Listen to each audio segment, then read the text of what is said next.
takže dúfam, že pôjde, aby ste ju aj vy počuli. A pokiaľ organizujete akcie na vidieku a pre vidiek, tak by bolo môjim zbožným prianím, aby ste si ju púšťali na takých akciách, aby to slovo vidiek zaznelo silnejšie, pretože všetci pociťujeme dlhé roky, že vidiek je kdesi, neviem, v hierarchii hodnôt veľmi ďaleko našich vlád a politikov. Čiže až nevynieme tlak, ako to už tu bolo dnes aj povedané, a nebudeme sa stále ozývať a dobíjať, tak to bude tak aj naďalej. Takže asi to pôjde, super.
Ďakujem veľmi pekne.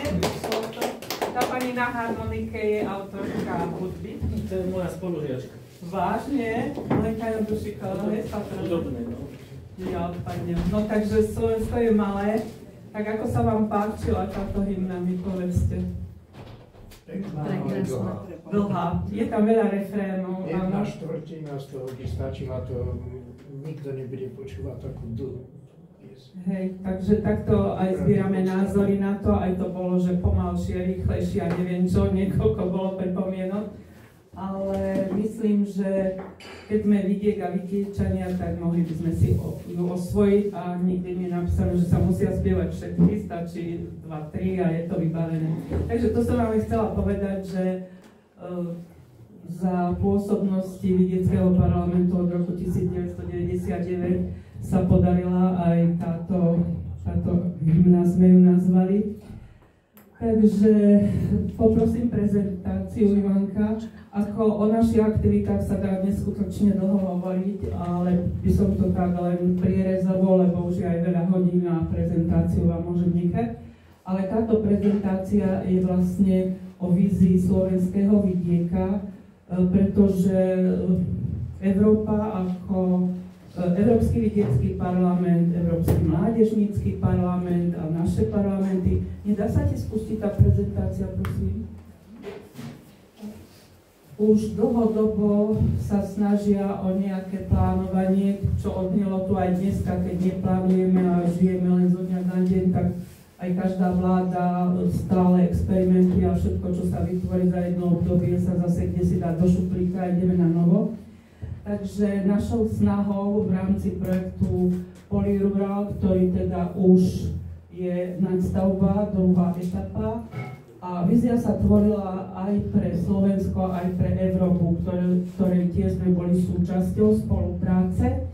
Takže to vidíte, prečítate si, ale veľmi dôležité je, aby o tejto vízii vedeli všetky ministerstvá, pretože je snahou, aby sme postupovali rovnako. Vieme, že máme 14 momentálne ministerstiev a každé má svoju víziu, ide svojou cestou, tým pádom sa nám to tak niekde rozplýva, alebo tie sľuby, ktoré nám dali pred voľbami, už vôbec nefungujú.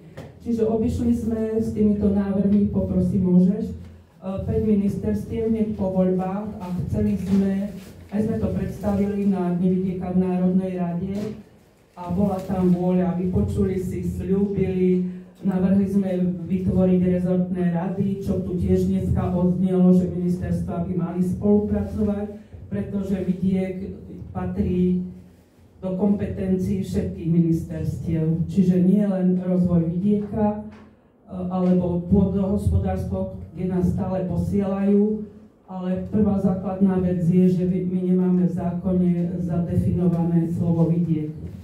Čiže ono sa používa veľmi často a všade, kde sa hodí, ale tým pádom sa nemáme o čo oprieť v zákone a potom si nás posúvajú hore-dole. Takže hlas vidieka, rozprávame, stretávame sa, je x organizácií, ktoré robia pre vidiek skutočne a ešte ďalšie x organizácií, ktoré o tom radi hovoria.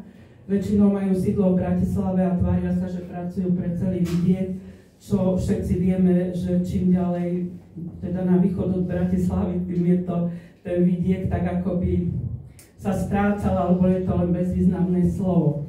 Takže poprosím ďalej. Tu je, aký to malo vývoj, trvalo to teda, vidíte, že celkom dlho a stále je k dispozícii tento návrh vízie, dá sa tam vstupovať, doplňať, kreovať to a stále máme ten cieľ, aby sa to kdesi bralo aj vážne. Pretože ostatné štáty, napríklad aj Česko začalo hneď po vyhlásení európskej vízie, vytvorili si pracovný tím na ministerstve venkova a pracujú s týmto, usporadávajú konferencie, robia akčné plány a každé ministerstvo si niečo zoberie, čomu sa bude venovať a čo bude podporovať. Čiže tam to aj vidno. Áno. Čiže my sa stále boríme s tým, že aby to brali vážne a aby sme aj my to brali vážne, lebo keď to tu len odznieje, tak je to síce, že rozprávala o nejakej vízii, plánoch a nič, ale mohli by sme ukázať tu ľudia, ktorí sme z rôznych organizácií, máme rôzne záujmy, ale v konečnom dôsledku je tam veľa prepojení a synergií, ktoré by sme mohli spolu budovať a teda tlačiť ich dopredu. Je škoda, že keď sú tieto prezentácie, tak zástupcovia ministerstiev na 99,9% prídu, povedia si svoje a odídu, čo je veľká chyba, pretože to, čo sa tu povie potom, a veľa vecí by si mohli zobrať, možno aj chceli zobrať, ale neviem, prečo je to taká disciplína, že svoje si poviem a idem, lebo pracovná doba sa končí a odchádzam. Čiže tam by sme mali aj my sa spojiť a spolu niečo urobiť. Čiže my, hovorím ja, že veľa rozprávame a málo spolu robíme a potom nás neberú vážne. To je proste celé. Takže skúste si to prečítať, je to na webovej stránke, dá sa prihlásiť, doplniť, organizujeme množstvo podujatí. Už som spomenula pri tej hymne ten Svetový deň vidieckých žien, ktorý sme vlastne tohto roku už 24. krát organizovali, vždy na inom mieste Slovenska a vždycky tam býva viac ako 100 ľudí, preto po celom Slovensku, aby sa táto správa šírila. A myslím, že na vidieku sú, nie že myslím, je to realita, šikovní ľudia, ktorí sa snažia. Videli sme to aj z tých dnešných prezentácií, len ide o to, že tie peniaze, ktoré sú pridelené na rozvoj vidieka, tak ako si sa na ten vidiek dostávajú, možno z tých 100%. Koľko si myslíte, že tých percent určených pre vidiek sa dostane prijímateľovi konečnému na realizáciu niečoho? Z tých 100%, ktoré sú na to vyčlenené, aké máte skúsenosti? 30-40. 30-40, iná skúsenosť? Nula. A prečo nula? To je také, skúste. Tak musí sa niečo dostať, aby mohli vykázať, že projekt sa realizoval, nie? Takže máte veľmi zlú skúsenosť. Ja som nešietoval ani ako ja som. Aha. Takže ako pozorovateľ vidíte, že teda na ten vidiek príde nula. Čiže lepšie je si spraviť za vlastné a máte to na istotu a nemáte kontroly a neviem, čo všetko sa teraz deje. My ako vidiecký parlament sme aj v Rade vlády pre mimovládne organizácie. Je tam 28 zoskupení, platformiem a združení rôzneho zamerania. Každé 4 mesiace máme zasadnutie Rady vlády, ale jedna časť je komora mimovládnych organizácií a druhá časť je komora, my hovoríme vládnych, teda ministerstiev a všetkých tých našich úžasných ľudí, ktorí sedia na peniazoch a mali by rozhodovať. A je veľmi ťažké tam sa uchytiť s témou vidieť, pretože ich priority, ich sľuby, ktoré organizovali pred voľbami a teraz sa snažíme, aby z toho niečo aj splnili, tak tam je to veľmi ťažké. Čiže musí to prísť, musí to prísť cez komoru. Tu sú vlastne kľúčové oblasti zmeny, ktoré by sme chceli, aby brali vážne, aby krok po kroku sa mohli aj využívať. Sú to vždycky, by som povedala, na 80% tie isté požiadavky za celé roky rokúce a sami vidíte, že čo všetko sa z toho splnilo, alebo na koľko percent sa splnilo, lebo toto vlastne celé roky rozprávame, že peniaze pre vidiek idú veľmi pomaly alebo veľmi málo, čiže preto sa nemôžeme posunúť. Sú rôzne organizácie, ktoré sa o to snažia a ja vám chcem povedať a znovu vyzvať na spoluprácu, pretože keď my nespolupracujeme a chodíme na tie ministerstva sami ako zástupcovia jednotlivých organizácií, tak to má veľmi slabý efekt a majú, poviem vám, z toho aj dobrú srandu. Čiže oni príjmú zdvorilostne všetkých tých zástupcov a štatutárov a prezidentov a prezidentky, ale nič z toho sa nezrealizuje, alebo niekedy čiastočne, že chodia tam na vzdelávanie, na nejakú konferenciu alebo na nejakú brožúrku, ale vážny posun a realizácia bohužiaľ sa nekoná. Môžeš to posunúť, prosím? No a teda toto je prezentácia na tú Radu vlády, ktorú sa chystám odprezentovať 2.12. Dneska bolo stretnutie so splnomocníkom.